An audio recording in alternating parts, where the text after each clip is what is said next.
Some race weekends give you drama, some give you surprises, and then there are weekends like this one where the whole mood of NASCAR changes in a matter of seconds. That is exactly what Talladega gave us, because this was not just another wild super speedway race. This was one of those moments where the tension kept building lap after lap, and then all at once everything exploded. The kind of crash that does not just tear up cars, but completely changes the story of the race and leaves the entire garage talking afterward. And what makes this one even bigger is that it is not just about one wreck. Coming out of Talladega, there are three major storylines that matter. One of them could lead to real consequences from NASCAR. Another shows the emotional pressure a driver is dealing with in real time. And the last one puts this whole thing into historical perspective in a way that reminds you just how crazy this track can be. This is NASCAR Track News, the channel for real fans who want honest conversations about what is really happening in the sport. If you are new here, hit that subscribe button right now and turn on your notifications. Let us break this whole thing down because there is a lot to talk about after Talladega. Everything starts with Bubba Wallace, and not in a good way. During the race at Talladega Superspeedway, we got one of those moments every NASCAR fan recognizes instantly, the big one. And this one was massive. A 26-car pileup that changed the entire race in seconds. Wallace was running near the front when things went wrong. There was contact during a push, the kind of moment we see all the time at superspeedways. But this time it escalated immediately. Wallace got turned, hit the outside wall, and from there it was total chaos. Cars stacked up behind him, smoke covered the track, and drivers deeper in the pack had nowhere to go and almost no visibility. And we are not talking about backmarkers getting caught up either. Big names were wiped out. Tyler Reddick, Denny Hamlin, Kyle Busch, Joey Logano, Kyle Larson. Just like that, a huge group of contenders was done. More than half the field was damaged or eliminated in one sequence. NASCAR threw the red flag, safety crews rushed out, and the whole scene looked like a junkyard spread across the track. It was one of those Talladega moments where you stop watching the race and start counting how many championship hopes just disappeared. Now this is where the first big part of the story really matters. NASCAR has officially opened a formal review into the incident. They are not just calling it Talladega chaos and moving on. They are looking at everything. Data, radio communications, in-car footage, throttle input, positioning, intent. Every part of the crash is under review. And depending on what they find, this could go in very different directions. It could end with no penalty at all. It could lead to fines. It could lead to points deductions. And if NASCAR feels like the situation crossed a line, even suspension talk enters the conversation. That is what makes this bigger than a normal superspeedway wreck. Because yes, Talladega racing is always aggressive. Everybody is packed together, inches apart, pushing it close to 200 miles per hour. One small mistake can destroy half the field. Most of the time, that gets called a racing deal. But when 26 cars are involved, NASCAR has no choice but to take a harder look. Wallace's own reaction after the crash made this even more interesting. When he got out of the infield care center, he did not start blaming everyone around him. He basically said what a lot of drivers believe about racing at Talladega. You are on the edge every single lap. One push at the wrong angle and everything goes sideways. He sounded frustrated, but he did not run from the moment. And that leads into the second part of this story, the emotional side. Wallace spoke after the wreck, and you could hear the disappointment in his voice. This was already his second DNF of the season, and that is exactly the kind of thing that quietly kills momentum. He talked about how they had nothing to show from stage one, how much it hurts the team, and how frustrating it is when a race gets taken away like that. But the part that stood out most was this. He took responsibility.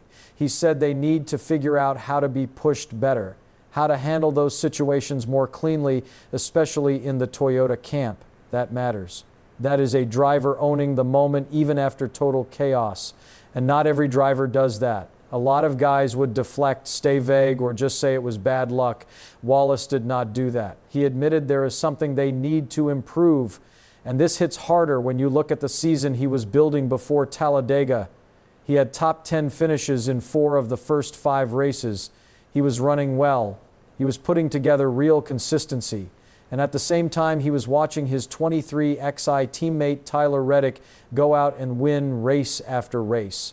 Wallace even admitted it himself. There is no jealousy, just that natural feeling of wondering when it is going to be your turn. That is honest. That is real. And then a wreck like this comes along and resets everything. That is why the emotional side of this crash matters just as much as the wreck itself.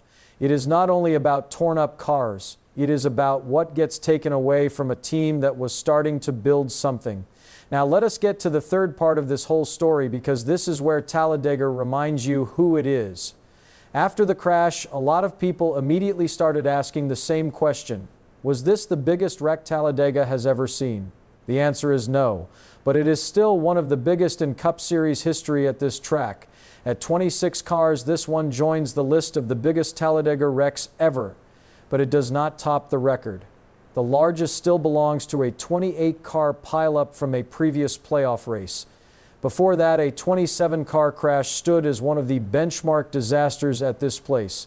So no, this was not the biggest, but it was absolutely in that category. And honestly, the way it happened was classic Talladega. Mid-race tension, a push goes wrong, Wallace gets turned, smoke fills every lane. Drivers in the back cannot see anything. At those speeds, there is no time to react. You are just along for the ride once the air gets blocked and the cars start stacking up. That is why Talladega still carries that reputation year after year. Nearly 200 miles per hour, tight packs, zero margin for error. One bad push, one blocked lane, one tiny mistake, and suddenly half the field is gone. That is the reality of superspeedway racing. So when you put all of this together, the 26-car wreck, the formal NASCAR review, the emotional fallout for Wallace, and the historical context, this was not just another crash on another Sunday. This is the kind of moment that can shift a season. If NASCAR decides to take action, that changes Wallace's path immediately. Even if they do not, the DNF already hurts. And early in the season, consistency matters more than ever when you are trying to stay in the playoff picture. Now, here is my honest take, and this is what NASCAR Track News is always going to give you. Real opinions, no fake drama. I do not think Bubba Wallace should be suspended for this. I really do not. From what we saw, this looked like classic superspeedway racing pushed right to the edge. At Talladega, you are always one move away from disaster. One slightly wrong angle, one mistimed push, and the whole field pays the price. That is exactly what this felt like. Now I understand why NASCAR is reviewing it. When 26 cars get torn up, you have to check everything. That is the job. But from what we saw, this did not look intentional, and it did not look outside the normal aggression level for superspeedway racing. If anything, it just proves again how dangerous and unpredictable Talladega still is, even with all the safety improvements NASCAR has made over the years. And I will say this too. This hurts Wallace at the worst possible time. He was building momentum. He was running up front. He was starting to put together the kind of season that gets people talking. And then a DNF like this one wipes so much of that away in one afternoon. That is the part that stings most as a fan. Not just the wreck itself, but what it takes away from a driver and a team trying to build something. And when it comes to the history side of this, this is exactly why Talladega never loses its reputation. Even when it is not the biggest crash ever, it still feels like one of those moments people will remember. 26 cars is not the all-time record, but it is still a massive number, and it proves the next big one is always just one mistake away. So for me, this is a racing incident, a brutal, expensive, season-changing racing incident, but still a racing incident. No suspension from what we saw. Learn from it, clean it up, and get ready for the next super speedway, because the risk is always going to be there. So now I want to hear from you. Should NASCAR hand down a penalty after this review, or was this just Talladega doing what Talladega always does? Drop your honest take in the comments below, because the best NASCAR conversation happens right here on NASCAR Track News. Hit that like button, subscribe to NASCAR Track News if you are not already with us, and turn on your notifications so you never miss an update. I am your host, and I will see you at the next green flag. Keep the rubber side down.